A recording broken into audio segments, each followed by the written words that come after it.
오늘 저녁에 살펴볼 하나님의 말씀의 제목은 약속대로 오실 메시아, Messiah who will come as promised. 약속대로 오실 메시아. 제목을 한번 따라서 봅시다. 약속대로 오실 메시아. 예, 우리가 성탄절쯤 되면 이 본문을 어김없이 찾아보고 대단히 익숙한 절이 미가서 5장 2절입니다. 바로 예수 그리스도는 약속된 대로, 즉 약속하신 대로 오신 메시아인데, 오늘 이 미가 선지자가 선포한 이 메시지에 이 중요한 이 메시아닉 프로피시가 언급된 것은 바로 이 메시아로 말미암은 회복을 의미하는 것입니다. 강조하지만 이 선지서, 선지서는 소선지서와 대선지서로 나눈다고 할 수 있죠. 대선지서 하면은 이사야, 예레미야, 에스겔, 다니엘, 예레미야, 예가 이 정도 한 5권을 우리는 대선지서로 분류하고, 나머지 호세아부터 말라기까지 12권의 책을 소선지서, 마이너 프로핏 이렇게 분류합니다. 대선지서는 메이저 프로핏이라고 이렇게 표현하는데, 뭐 대선지서는 뭐고 소선지서는 뭔가? 대선지서는 대략 그 예언의 메시지 분량이 좀 많은 것을 대선지서로 분류하고요. 아주 짧은 분량을 가진 이 예언서를 우리는 소선지서 이렇게 분류하는데, 그런 면에서 이 선지서, 대선지서와 소선지서를 총합하면 17권이 되겠죠. 대선지서 5권, 소선지서 12권. 그러니까 이사야, 예레미야, 예가, 에스겔, 다니엘 이건 대선지서에 포함되고, 그 다음에 호세아부터 말라기까지 12권은 소선지서라고 말씀드렸습니다. 이 선지서의 메시지의 핵심은 이 심판과 회복 혹은 심판과 구원의 메시지, 즉 죄로 말미암아 반드시 심판을 받는다고 하는, 이 죄로 말미암아 반드시 심판이 오지만, 그래 그 심판은 심판으로 끝나는 것이 아니라 역사적으로 장차 구원과 회복을 예언하고 있고, 공통적으로 선지자들이 이것은 궁극적으로 이제 먼 훗날 메시아, 즉 예수 그리스도 안에서 이 온전하게 회복될 것을 예언하고 있는 것입니다. 그래서 오늘 본문을 이해를 위해서 아주 중요한 것은 1절인데 우리 공과책에는 1절이 빠졌어요. 자, 1절 한번 보겠습니다. 딸 군대여, 너는 때를 모을지어다 그들이 우리를 에워쌌으니 막대기로 이스라엘 재판자의 뺨을 치리로다. 오늘 여기 1절은 바벨론에서 지금 마침내 함락되는 예루살렘의 모습을 설명하고 있는 것입니다. 느부갓네살의 이 바벨론 군대가 주전 587년, 그러니까 유다 나라가 멸망하기 전, 유다 나라는 주전 586년에 멸망했죠. 그리고 587년 1월부터 약 1년 반 동안 이 바벨로니아의 군대, 즉 느부갓네살이 이끄는 바벨로니아 군대가 예루살렘을 완전히 포위합니다. 그리고 마침내 586년에 이제 함락되잖아요. 성전은 불타고, 그 다음에 예루살렘이 다 항폐하게 되고, 성전의 기명들은 다 빼앗기고, 유력한 유다 백성들이 바벨로니아에 이거되는, 포로 잡혀가는 비참한 일이 발생합니다. 그리고 그때 바로 유다의 마지막 왕이 시드기야 왕이, 이 시드기야 왕은 끝까지 하나님의 명령, 즉 예레미야가 선포한 이 설교를 중시하지 않다가 결국 이 바벨론 군대에 의해서 이 이스라엘 재판자 소위 시드기야 왕의 목전에서 자기 아들과 그의 귀인들이 다 죽임을 당하고, 시드기야는 두 눈알이 뽑힌 채로 저 바벨로니아에 끌고 갑니다. 그 내용을 지금 1절같이 표현한 것입니다. 딸 군대여, 너는 때를 모을지어다 그들이 우리를 에워쌌으니 막대기로 이스라엘의 재판자의 뺨을 치르다. 여기 이스라엘 재판자는 직접적으로는 바로 유다의 마지막 왕 시드기야 왕을 가리키는데, 말씀드린 대로 자기가 보는 앞에서 아들들이 죽임을 당하고 아주 방백들이 죽임을 당하고 자기의 두 눈이 뽑히는 것을 이렇게 이스라엘 재판자의 뺨을 치리로다 이렇게 표현했고, 그들이 우리를 에워쌌으냐는 거로 바로 이 바벨로니아 느부갓네살의 군대가 바로 예루살렘을 에워쌌음을 가리킵니다. 이런 이 절체절명의 상황, 아니 아문이 감돌고 절망적인 상황 가운데 2절에 이제 소위 메시아 예언이 등장합니다. 뭘 의미할까요?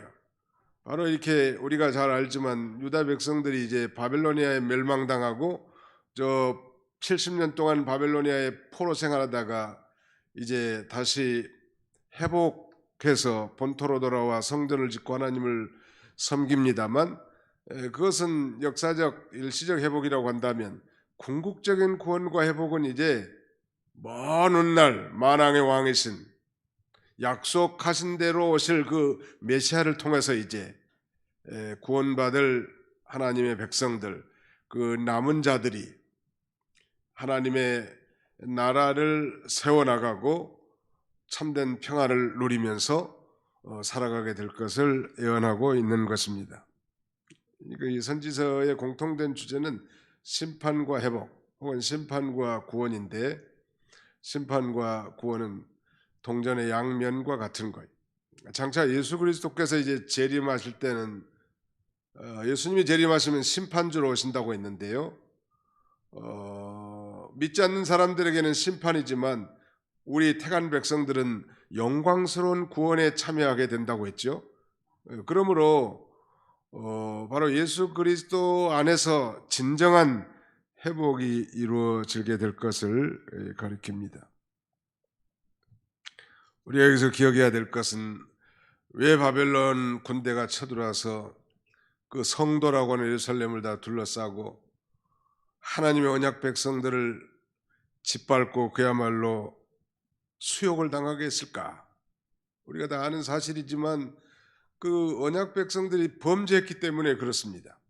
우리가 예수를 믿고 구원받아 하나님 백성이 됐지만 하나님의 백성이라도 언약의 말씀을 따라 살지 아니하고 하나님을 거역하고 그들처럼 우상을 숭배하고 안식일을 범하고 하나님보다 더 세상을 쫓아가고 이런 그 죄를 범할 때는 반드시 하나님이 심판할 수밖에 없다는 사실을 역설적으로 우리에게도 교훈해 주는 거예요.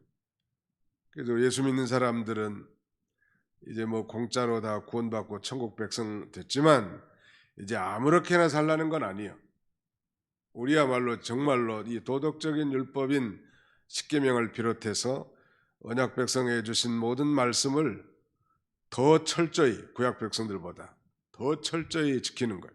그래서 예수님께서 이 마태복음 5장 산상수훈에서 율법을 말하자면 해석해 주면서 아주 그 바리새인들의 그 왜곡된 율법 해석에 대한 재해석, 즉 교정을 해주면서 율법의 문자적 준행뿐만 아니라 그 율법의 문자가 가르치는 영적인 깊은 의미까지도 지키라고 말하는 거 아니겠습니까? 살인하지 말라. 사람만 죽인 게 살인이 아니라 형제를 미워하고 욕하고 미련한 놈이라고 말하는 것도 살인이라는 사실을 알고 우리 믿는 사람들은 더 철저히 준행해야 할 것입니다. 이렇게 비록 심판의 연으로 절망에 사로잡히기는 했지만 이제 2절에서는 이 과거의 많은 선지자들 통해서도 약속했지만 바로 약속하신 대로 메시아가 오시게 될 것을 이렇게 예언하고 있는데, 요절 2절 우리 같이 다시 한번 읽어보실까요? 미가서 5장 2절입니다. 시작. 베들레헴 에브라다야, 나는 유다 족속 중에 작을지라도 이스라엘을 다스릴 자가 내게서 내게로 나올 것이라. 그의 근본은 상고에 영원에 있느니라. 이 메시아의 소위 예언을 통해서 회복을 지금 설명하고자 하는 것인데, 바로 이스라엘을 다스릴 자가 내게서 내게로 나올 것이라. 바로 이스라엘 다스릴 자는 메시아를 가리킵니다. 근데 그 메시아가 바로 뭐 이스라엘 나라의 수도인 예루살렘이 아니고 아주 작은 성읍 이 베들레헴에서 출생하게 될 것을 미가 선지자가 예언했고, 우리가 잘 아는 대로 동방 박사들이 잘못 왕궁으로 들어갔다가 헤로드 왕이 서기관들을 불러서 메시아가 언제 낳겠냐고, 어디서 낳겠냐고 물어봤을 때 그 서기관들이 정확하게 미가서 5장 2절을 찾아서 왕에게 얘기한 것입니다. 그러나 그들은 결코 경배하러 가지는 않았죠. 이론적으로는 대단히 박식하지만 실천적인 그런 믿음이 없었단 말. 아무튼 베들레헴 에브라다야, 이 에브라다는 말은 열매가 풍성하다 그런 뜻이고요. 베들레헴은 우리가 배운 대로 떡집이라는, 베트라고 하는 말은 집이란 뜻이고, 레헴 이 말은 떡이란 말이에요. 바로 우리 예수 그리스도께서는 생명의 떡이 되어 주셔서 누구든지 그 예수 그리스도를 믿는 자는 다 영원한 생명을 얻게 될 것을 이 예언을 통해서 우리가 확실하게 알 수 있는 것입니다. 베들레헴은 무슨 의미예요? 떡집이라는 거예요. 떡집. 떡들 좋아하세요? 우리 한영 강사님 떡 좋아하실 것 같은데. 떡만이 아니라 다 좋아하시죠? 다 좋아해요. 저도 아주 어려서 별명이 떡보였습니다. 자다가도 떡 하면 벌떡 일어날 정도로 떡을 제가 좋아했다고. 제가 어느 교회에서 그렇게 설교를 했더니 아무튼 신방 가는 집마다 떡을 해놨더라고 보니까 그럴 필요는 없어요. 아무튼 이 세상 떡은 아무리 먹어도 입으로 들어갔다 다 뒤로 나오면 끝이지만, 예수님이 바로 예수님의 살과 피가 우리의 이 생명이 돼가지고 우리가 영원한 생명을 얻게 됐다는 사실을, 그런 그 자부심이 우리의 삶에 영향을 미쳐야 합니다. 세상적인 거, 육신적인 거, 그런 것에 다소에 우리가 좌지우지돼서는 안 된다는 말. 환경의 호흡으로, 재산의 많고 적음, 이런 것들이 우리의 삶을 비극과 희극으로 갈라놔서는 결코 안 되고, 예수를 믿음으로 나는 영생을 얻은 자다. 우리 예수님이 베들레헴 떡집에서 생명의 떡으로 오셨고 성령으로 내가 그것이 이 믿어져서 놀라운 거듭남을 체험했고 하나님의 새 언약 백성이 되었다. 이걸 생각한다면 우리의 환경을 초월할 수 있고 모든 사건을 초월할 수 있는 행복한 인생을 살아갈 수 있는 것입니다. 아멘. 이런 삶을 사시기 바랍니다. 아무리 어려운 상황이라도. 그러니까 이 예수쟁이들은 세상이 감당할 수 없는 그런 존재들이, 초대 우리 그리스도인들의 그 과감한 기독교 핍박에 대한 대응, 토굴, 암혈, 무슨 사자굴 두려워했습니까? 그들은 위로부터 났기 때문에, 생명을 얻었기 때문에 그 어떤 것도 두려워하지 않는 거예요. 바로 이 메시아닉 예언을 통해서 이스라엘의 회복을 계속 얘기하면서 메시아가 바로 베들레헴에서 출생하고 그의 근본은 상고해 영원에 있느니라. Whose origins are from of old, from ancient times. 그의 기원은 옛날부터이고 고대로부터이다. NIV 번역입니다. 킹 제임스 버전에는 Whose goings forth are from of old, from everlasting. 그의 근본은 옛날부터이고 영원한 날로부터이다. 지금 메시아는 우리가 지난주에도 살펴본 것처럼 그는 근본, 하나님의 본체시나 하나님과 이 동등됨을 취할 것을 여기지 아니하셨다고 했는데, 바로 태초부터 예수님은 계신 분이고, 예수님 말씀하신 것처럼 아브라함보다도 그 이전부터 계신 영원하신 그분은 하나님이심을 여기서 다시 한번 우리가 확인할 수 있습니다. 절망 중에 소망을 가진 신실한 자들에게 메시아의 왕국의 도래를 지금 탄생에서부터 설명하고, 그 다음에 내용은 이제 그 메시아가 오시면 어떤 사역, 즉 메시아의 구원 사역에 대해서 설명하고, 그 다음에는 하나님의 백성들이 받을 축복과 그를 의지하고 믿는 사람들의 승리의 삶을 간략하게 설명하고 있습니다. 그래서 크게 우리 공과에는 메시아의 탄생과 구원 사역에 대해서, 그 다음에 하나님의 백성에게 주시는 축복과 승리에 대해서 이렇게 설명을 하고 있는데, 하나로 설명을 해도 괜찮아요.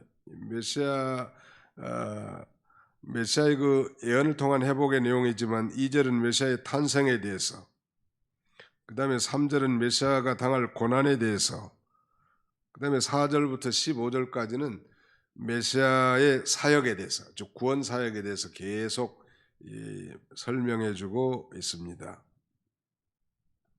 에보라다는 열매가 풍성하다는 그런 뜻을 갖는다고 했는데, 이러니 지명과 걸맞게 전 인류에게 아주 생명의 양식을 풍성하게 제공하실 예수님께서 바로 이 베들레헴에서 출생할 것을 예언하는 것입니다. 놀라운 일이죠. 바로 이 미가 선지자는 예수님이 오시기 그러니까 700년 전의 인물인데, 700년 전에 예언한 그 내용 그대로 예수님은 어디서 태어났어요? 베들레헴에서 태어났다. 지난번에 그 성지순례 가 보니까 이 베들레헴은 이 이스라엘 지역 안에 있는 게 아니라 팔레스타인 구역 안에 있어요. 장벽이 쳐진 안쪽에 있더라고, 베들레헴. 그래서 그 베들레헴의 대표적인 성지는 예수 탄생 교회거든요. 예수님의 그 탄생 지역을 큰 예배당으로 다 지어놓고 거기 들어가는 것인데, 아무튼 다녀오긴 했는데 뭐 제대로 뭐 기억나는 게 없어요. 그거 장소가 뭐 중요하겠습니까? 아무튼 성경에 약속하신 말씀대로 메시아가 오셨는데, 그분이 바로 베들레헴에서 탄생하셨고, 그 다음에 그의 기원은, 그의 근본은 옛날부터 아주 영원 전부터 계신 분이시다. 그걸 우리가 성경을 통해서 분명히 확신할 수 있습니다. 오셔서 무슨 일을 하실까? 자, 3절을 한번 보실까요? 3절 같이 한번 읽겠습니다. 시작. 그러므로 여인이 해산하기까지 그들을 붙여두시겠고 그 후에는 그의 형제 가운데 남은 자가 이스라엘 자손에게로 돌아오리라. 이제 이스라엘이 멸망해서 이방인들의 손 아래 있을 것이지만 메시아의 탄생으로 이제 택한 백성들이 다시 돌아오게 될 걸 가리킵니다. 그러면 여인이 해산하기까지, 그건 바로 예수 그리스도가 탄생하기까지는 이스라엘 백성들이 그야말로 고통받는 그런 삶을 살아왔죠. 오랜 세월 동안 그들을 붙여주셨다. 택한 백성들을 왜 하나님이 붙여주셨을까? 여인 예산을 하기까지 그들을 붙여두시겠고, 여기 그들을 붙여두시겠고라고 하는 이 교훈적 의미는 하나님께서 이 택한 백성들을 때로 환난 가운데 내버려 두실 때도 있다는, 그러나 영원히 내버려 두진 않고 반드시 권고하신 하나님이죠. 왜 그렇게 뭐 환난을 다 집어치우고 좀 평안만 주시지 않으실까요? 그 이유는 택한 백성이라도 이 같은 환난을 통해서 자기 죄를 회개하고 하나님을 더욱 의지하도록 하기 위해서인 것입니다. 그러니까 요새 코로나도 환난 아닙니까? 사실은 여러 면의 환난이라, 왜 이걸 빨리 걷어치워 주시면 좋겠는데, 반드시 하나님이 회복시켜 주시긴 하겠지만, 거의 그러니까 뭐 전문가에 의하면 내년 중순 정도 돼야 어느 정도 진정될 거라고 하는데, 그렇다면 2년 반 아닙니까? 이 환난 기간이 왜 이렇게 길게 했을까요? 그 가운데서 하나님의 백성들이 철저히 회개하고 늘 강조한 대로 하나님의 언약 백성으로서 새로운 관계를 정립하도록, 그리고 이 어려운 가운데서 우리 그리스도인이 사는 것은 하나님을 의지하는 것이라는 사실을 배우도록 하게 하는 것이고요. 또 오늘 우리 이 시대에도 예수님의 이 재림 전까지 우리 성도들은 끊임없는 환난이 계속되는 거예요. 그러나 중요한 것은 그 환란이 궁극적으로 우리 성도들을 넘어뜨리지 못하고 삼키지 못한다는 사실을 잊지 않아야 합니다. 왜냐하면 하나님께서 그 주님께서 우리를 지켜주신다는 말. 예수님은 이미 십자가 부활로 승리하셨고 우리가 배운 대로 지금은 하나님 보좌 우편에 계시면서 성부 하나님과 함께 이 세상을 다스리시고 성령을 보내서 교회를 통치해 나가실 뿐만 아니라 자기 백성들을 위해서 끊임없는 이 중보 기도를 통하여 우리가 망하지 않도록 우리를 위해서 기도해 주신 분이 계시다는, 예수님이 우리 안에 성령으로도 계시지만 하나님 보좌 우편에서 지금도 우리를 위해서 친히 기도해 주시기 때문에 믿는 자는 결코 완전한 멸망이란 없다는 것. 일시적인 환란이 있고 어려움이 있지만 반드시 그 가운데서도 우리를 연단해서 이렇게 세워주실 것을 말씀하고 있습니다. 4절 다시 한번 읽겠습니다. 4절 시작. 그가 여호와의 능력과 그의 하나님의 여호와의 이름의 위엄을 의지하고 서서 목축하니 그들이 거주할 것이라. 이제 그가 창대하여 땅끝까지 미치리라. 이게 무슨 말인가? 이제 메시아가 오시면 그분의 그 위대한 구원 사역이 어떠하실 것인지 그걸 지금 자세하게 이제 4절부터 15절까지 설명하는 거예요. 메시아의 사역, 그 사역의 원동력은 여기 설명해 놓은 대로 여호와의 능력, 또 두 번째는 여호와 하나님의 이름의 위엄, 이걸 의지하고, 이것이 바로 메시아의 목양의 힘과 권위라고 할 수 있겠습니다. 그야말로 절대적인 신적 권위인데요. 그 다음에 그 목양의 결과는 무엇인가? 5절에 이 사람은 평강이 될 것이라. 아수르 사람이 우리 땅에 들어와서 우리 궁들을 밟을 때에는 우리가 7 목자와 8 군왕을 일으키어 그를 치리니. 즉 메시아가 오신데 이 메시아의 구원 사역의 결과는 평안입니다. 바로 예수님은 이 평강의 왕,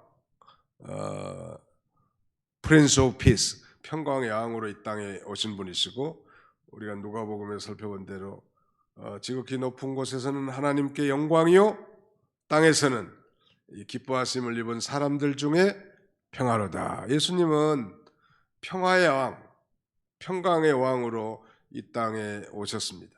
그래서 우리가 죄로 말미암아 하나님과 불화목, 원수되었던 그 관계를 화평의 제물, 화목의 제물로 드리셔서 하나님의 진노를 달래주셨고, 그 결과 우리가 구원받아서 그 구원받은 결과로 말미암은 하늘의 평강, 아니 이 세상 사람들은 결코 맛도 볼 수 없고 느낄 수도 없고 누릴 수도 없는 영적인 평강, 스피리추얼 피스를 믿는 구원받은 성도들에게 주시는 거예요. 그러니까 우리가 이런 코로나 시대에도 예수 믿는 사람들은 평안하는 게 마음이. 왜 평안하는 거예요? 믿음으로 평안하는 거예요. 예수 그리스도를 믿음으로. 이 세상 사람들 삶에 올리는 자기 힘과 자기 지혜, 자기 재산, 아무튼 그걸 가지고만 살지만 우리는 그런 것도 필요하지만 하나님의 도우심, 하나님의 은혜로 사는 자들. 아멘.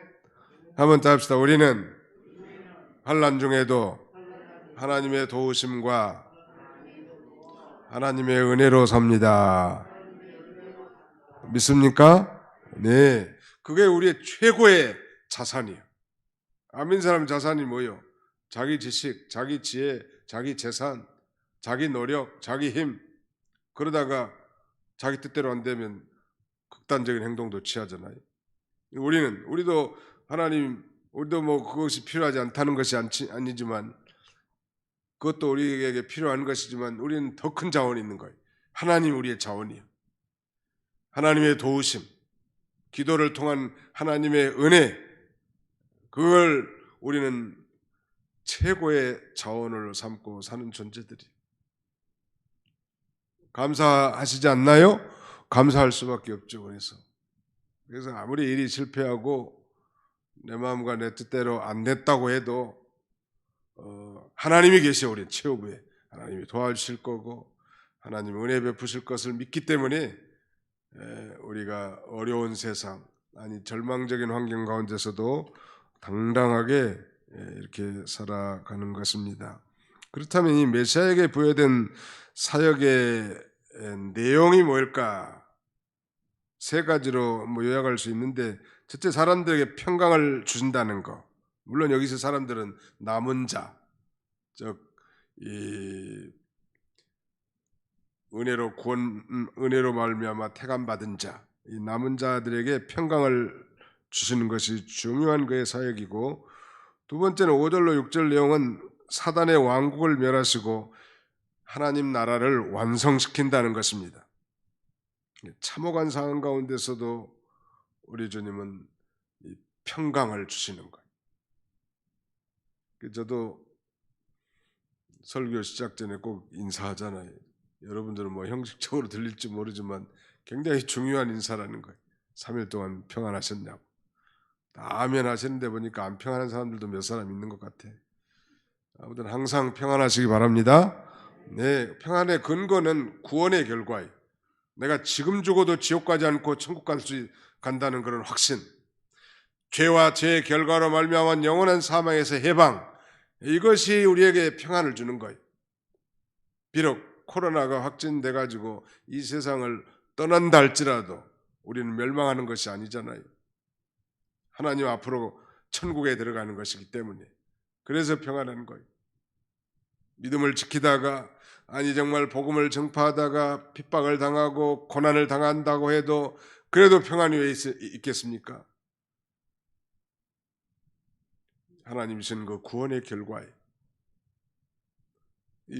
그런데 문제는 이 세상 사람들은 이 평안을 결코 알지도 못하고 누리지도 못하는 것이죠. 사도 바울과 실라가 빌립보에서 복음을 전가하다가 감옥에 갇혀 있었지만 거기서 두려워하지 않았죠. 오히려 기도하고 찬송하고 그런 가운데 또 하나님의 놀라운 기적이 일어나지 않습니까? 어떻게 그런 감옥 가운데서도 평안할 수 있을까? 그 평안은 도대체 어디로부터 기원했는가? 바로 하나님이 주신 거란 말이에요.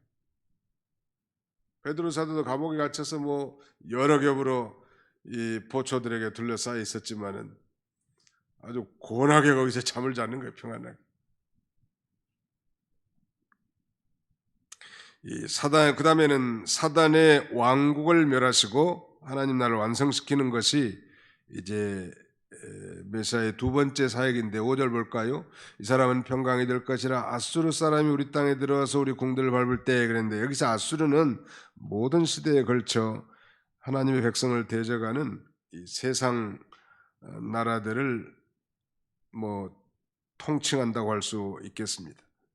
궁극적으로 이 사단의 왕국, 사단의 머리를 깨뜨리신 주님께서 궁극적으로 사단의 왕국을 멸하시고 이제 하나님의 나라를 세워나가는 것입니다. 예수님이 공생을 시작하신 첫 번째 설교의 메시지는 그거예요. 회개하라, 천국이 가까웠느니라. 그래서 우리 신학적으로 바로 이 예수 그리스도께서 이 강탄하신 것, 이것은 곧 말하자면 이미 이제 예수 그리스도의 십자가 강탄에서 예수 그리스도의 십자가의 부활로 말미암아 이제 천국은 이미 도래했고, 그 다음에 아직 완성되지 않은 바로 우리 그 중간 시기에 살고 있는 것입니다. 예수 그리스도의 재림으로 말미암아 이제 완성된다고 볼 수 있겠죠. 예수 그리스도의 초림으로 말미암아 천국은 시작됐습니다. 그리고 예수 그리스도의 재림으로 천국은 하나님의 나라로 완성될 것입니다. 그러면 저와 여러분들은 지금 이 하나님 나라가 건설되어져 가는 과정에 있어요. 전에도 한번 말씀드렸지만 유명한 빌리 그레함 목사님 사모님이 묻혀 있는 이 무덤에 가보지는 못했지만 그 사우스캐롤라이나에 아마 있다고 그래요. 빌리 그레함 목사의 그 기념관이 나중에 시간 되면 가보시라고. 거기 그 부인의 묘지에 이런 이 짤막한 내용의 글이 써져 있다고 합니다. We are under construction. 우리는 아직도 건설 중에 있다. 그런 말이거든요. 바로 하나님의 나라가 지금 건설 중에 있고 개인적으로도 구원을 이루어가는 중에 있는 것입니다. 이미 구원 받았지만 성화를 이루어 나가는 거란 말이에요. 그러니까 갈등이 있는 것이죠. 말하자면 하나님의 나라의 완성과 시작의 중간에 살기 때문에, 그러나 궁극적으로 하나님 나라가 다 완성이 될 거라는 것. 이 모든 환경을 이용해서. 그 다음에 세 번째는 이 남은 자를 강하게 하시고 번성하게 하신다는 거에 말하죠. 남은 자. 신약 시대로 말하면은 뭐 교회라고 할 수 있고, 여기서는 이 말하자면 이슬이나 담비로 비유됐습니다. 남은 자가. 남은 자가 어떤 자인가? 신학적인 정의로 말하면 남은 자는 하나님의 은혜로 말하자면 택함받은 자. 가령 노아의 홍수 당시에 남은 자 8명은 노아와 그의 가족들이 남은 자가 되겠죠. 신약 시대에는 진실로 예수 그리스도를 믿고 성령으로 말미암아 거듭난 자가 남은 자라고 할 수 있겠는데요. 여기서는 여호와의 신앙을 지키는 신실한 무리들이라고 할 수 있을까요? 언약 백성들, 여호와의 신앙을 지키는 신실한 백성들, 바로 이 이슬과 담비로 표현했는데, 우리 공과에서는 특별히 그 이슬과 담비에 대해서 강조하고 있습니다. 이병기 목사님은 이슬은 성령의 감동을 가리키고 담비는 하나님의 말씀을 가리킨다 그랬고, 이슬과 담비가 만물을 소생시킨 것처럼 성령의 감동과 진리의 말씀을 통해 성도의 영이 소생하고 자라나게 될 것을 설명하고 있습니다. 그러니까 이 이슬과 담비, 성도는 이슬과 담비와 같은 존재. 이슬과 담비, 성령의 감동과 진리의 말씀으로 말하자면 우리가 살아난 자고, 또 계속 살아가면서 그 생명의 역사를 일으키는 그런 존재로서 이 세상에서 축복의 통로로 쓰임을 받게 되는 것입니다. 그래서 우리 남은 자가 우리 성도들이 예수를 진실로 구주로 믿는 성도들이 다 남은 자라고 할 수 있는데, 우리 남은 자가 축복의 통로와 또 승리의 도구로 쓰임 받게 되는 것입니다. 또 하나는 7절 한번 보시겠습니다. 7절 같이 읽습니다. 시작. 야곱의 남은 자는 많은 백성 가운데 있으리니 그들은 여호와께로부터 내리는 이슬 같고 풀리에 내리는 담비 같아서 사람을 기다리지 아니하며 인생을 기다리지 아니할 것이며. 8절도 같이 읽습니다. 야곱의 남은 자는 여러 나라 가운데와 많은 백성 가운데 있으리니 그들은 수풀의 짐승들 중에 사자 같고 양떼 중에 젊은 사자 같아서 만일 그가 지나간 적 밟고 찢으리니 능히 구원할 자가 없을 것이라. 이 남은 자들이 바로 담비와 이슬 같을 뿐만 아니라 또 용맹한 사자 같다고, 많은 나라와 백성들 가운데 사자 같다는. 사자는 백수의 왕자 아니요? 악인은 쫓아오는 자가 없어도 두려워하지만 의인은 사자같이 담대하리라 그랬는데, 정말 예수 그리스도를 믿고 믿음을 써서 나가는 사람, 이런 사람들은 담대하단 말, 비겁하지 않아요. 또 예수 그리스도를 믿는 자들이 정말 철저히 회개하고 하나님 인도를 받을 때 그런 이슬과 담비와 같은 은혜 생활, 축복의 생활을 하게 될 것을 가리키는데, 그것은 곧 메시아이신 예수 그리스도께서 오셔서 구원을 성취하심으로 구원받은 성도들에게 나타난 축복의 열매라고 할 수 있겠죠. 자, 오늘 이 역사적인 내용은 바로 이 미가 선지자는 남쪽 그 유다에서 출생한 그런 선지자지만 남북을 동시에 이렇게 예언한 그런 선지자였습니다. 그는 이사야 혹은 뭐 아모스, 호세아 선지자 같은 그런 동시대의 그런 선지자인데, 유다와 당시에, 그러니까 이 이 미가 선지자 때 당시에는 이미 북이스라엘은 멸망했고, 그 다음에 남쪽 유다도 지금 하나님 앞에 범죄하고 돌아가는 그런 시대 상황이, 우상을 숭배하고 안식일을 범하고 세상을 더 쫓아가는 그런 시대를 향한 백성들에게 바로 그 죄로 말미암아 바벨론에 둘러싸여서 마침내 멸망할 것이나, 아니 이 유다 왕이 비참하게 끌려갈 것이지만은, 하나님의 때가 되면 이제 고레스 왕을 세워서 이스라엘 백성들을 회복해서 본토로 귀국해서 이 말하자면 성전을 짓고 하나님을 섬기게 할 것을 말함과 동시에 먼 훗날, 그러니까 700년 후에 이제 그때 메시아가 오실 것인데, 그것은 이스라엘의 거룩한 도시고 큰 도시가 아니라 아주 작은 도시 성읍인 베들레헴에서 올 거라고.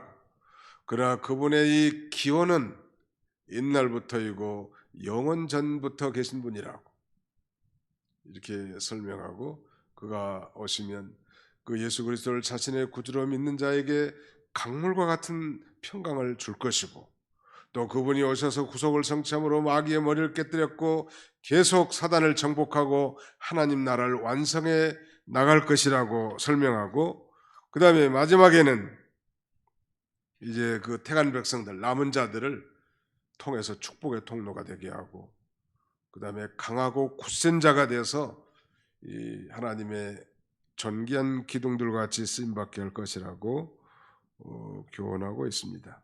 오늘 저와 여러분들이 바로 이 메시아의 사역을 통해서 이미 축복과 은혜를 다 받은 자이고, 앞으로도 사람을 의지하지 않고 인생을 기다리지 않고 하나님을 의지하고 하나님을 믿음으로 하나님이 주시는 평강과 또 하나님이 주시는 은혜와, 어떤 면에서 이슬과 담비는 은혜에 다다른 표상이니까요, 또 하나님이 주신 용기와 능력으로 승리해 나가는 그런 저와 여러분들이 다 되시기를 주님의 이름으로 축원합니다. 기도하겠습니다. 살아계신 우리 아버지 하나님께서 이 저녁에도 저희를 주의 전으로 인도해 주시고, 또 가정에서 아버지 하나님 영상을 통하여 예배에 참여하게 해주심을 진심으로 감사하옵고 감사를 드립니다. 참으로 이 절망적이고 어두운 시대에 이 메시아의 예언을 통하여 이스라엘 백성들에게 소망을 주고 회복 예언을 통하여 이 격려하신 아버지 하나님께서 오늘 우리는 이미 약속대로 오신 그 예수 그리스도를 믿고 구원 얻어서 그 안에서 살 때 참 평안을 누리고 그분을 힘입어서 그 능력으로 그 은혜로 사는 존재가 되었사오니 참으로 감사합니다. 그러므로 어떤 환난과 어떤 역경과 어떤 질병과 어떤 고난이 온다 할지라도 낙심하지 않게 해주시고, 주님 안에서 참 평안을 누리고 또 참된 능력을 힘입어서 세상과 죄와 자기 자신과 마귀와 싸워서 승리하는 사자 같은 용맹 있는 남은 자들이 다 되도록 우리 하나님이 친히 함께 해주시기를 간절히 바라옵고납니다. 믿지 않는 자들과 같이 보이는 것, 세상 것, 육신의 것 때문에 울고 웃고 두려워하고 근심하고 염려하고 걱정하는 어리석은 자들이 한 사람도 없게 해주시고, 우리가 이미 받은 그 믿음을 써서 하나님이 주시는 천례적인 은혜와 축복으로 평강으로 살아갈 수 있는 저희가 다 되게 해 주시옵소서. 남은 주간도 주님이 친히 함께 해주시기를 간절히 바라옵고 예수님의 이름으로 기도하옵나이다. 아멘.